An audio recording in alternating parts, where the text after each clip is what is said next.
Tonight, when you go to bed, you will probably check the lock on your front door. You might peek out the window at a strange shadow on the lawn. You might even feel a slight chill if you hear a floorboard creak in the hallway. We call this modern anxiety. But the real answer is far stranger. These tiny flutters of fear are not yours. They are echoes. They are the leftovers of a world where being afraid wasn't a mental health issue, it was a full-time job. If you were to stand in the middle of a vast savanna 70,000 years ago, your list of terrors would look very different from your list today. You wouldn't worry about your bank account or what your boss thinks of your latest email. You would worry about the grass moving when there is no wind. You would worry about the smell of wet fur on a dry night. But what was the absolute greatest fear of your ancestors? To understand this, we have to look at how your brain is built. Dr. Joseph Ledoux, a neuroscientist at New York University, has spent his career studying the amygdala. This is a tiny almond-shaped cluster in your brain that acts as your internal alarm system.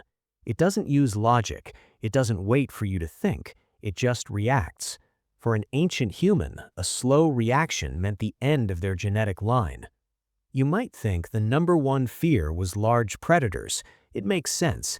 A saber-toothed cat or a giant short-faced bear is terrifying. But fossil evidence suggests something else. Anthropologist Robert Sussman argues that for millions of years, early humans weren't the hunters. We were the prey. We were small, slow, and lacked claws or sharp teeth. We were basically protein bars for the Pleistocene. However, a predator is a visible threat. You can see a lion, you can hear a wolf. The real terror for an ancient human was the thing they couldn't see. This brings us to the first major fear, the dark. When the sun went down, the human advantage vanished. Our eyes are useless in the pitch black, but the eyes of a leopard are designed for it. Imagine sitting by a dying fire, surrounded by a wall of blackness. Every snap of a twig could be a predator, or it could be nothing. This is why you still feel uneasy in a dark basement. Your brain is running a simulation of a night on the savanna where the darkness held teeth. Scientists call this heightened vigilance. It is your brain trying to protect you from a threat that hasn't existed for millennia. But there was something even scarier than a leopard in the bushes. There was the fear of the invisible killer. Before we understood germs, we understood disgust. Ancient humans had a profound fear of the unclean. A strange smell coming from a water source or a rotting carcass wasn't just gross, it was a death sentence. Dr. Valerie Curtis, often called the Queen of Disgust, researched how this emotion evolved as a survival mechanism. If you saw a tribe member get sick after eating a specific berry, that fear was instantly hardwired into your brain. We didn't fear the bacteria because we didn't know it existed. We feared the signs of it. This is why even today, a single hair in your soup can make your stomach turn. It's an ancient survival reflex. Yet even predators and disease weren't the ultimate terror. There is a fear so deep that it defines almost everything you do today. It is the fear of being alone. For an ancient human, social exclusion was the same thing as a death sentence. In a world of predators and harsh winters, the tribe was your only shield. If the tribe kicked you out, you were dead. Period. This is why social death feels so painful to you today. When you feel embarrassed or rejected, your brain processes that pain in the same area it processes a physical wound. This is the work of Dr. Naomi Eisenberger at UCLA.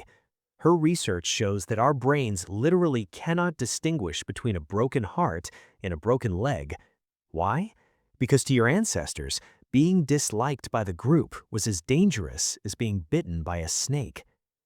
So what was the absolute greatest fear? It wasn't just the lion, the dark, or the poison. It was the loss of control. The ancient world was a place where giant forces could wipe you out in an instant. A flood, a drought, a lightning strike. These were the acts of gods because humans had no way to fight back.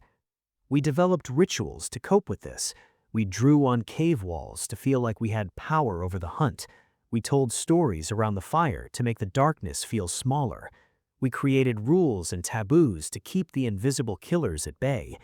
Everything we call culture is essentially a giant coping mechanism for ancient fear. Look at your life today. You live in a world of LED lights, grocery stores, and medicine. The lions are gone. The dark is conquered by a switch. The tribe is now 8 billion people. And yet, when you hear a strange noise in the night, your heart still hammers against your ribs. You still feel the urge to check the locks. You still worry about what people think of you. You were walking around with a high-tech computer in your pocket, but the software in your head was written in a cave. You are not irrational when you feel afraid of things you can't control. You are just being human. The things your ancestors feared the most are the reason you are here to be afraid today. Tonight, when you go to bed, you will flip the switch and the light will vanish. You might feel a tiny flicker of unease as the room goes dark, but remember, that fear is just a message from the past. It is your ancestors reaching through time to tell you one thing: stay alert, stay safe, and stay together. The real answer to your anxiety isn't that you are broken, it's that you are a survivor.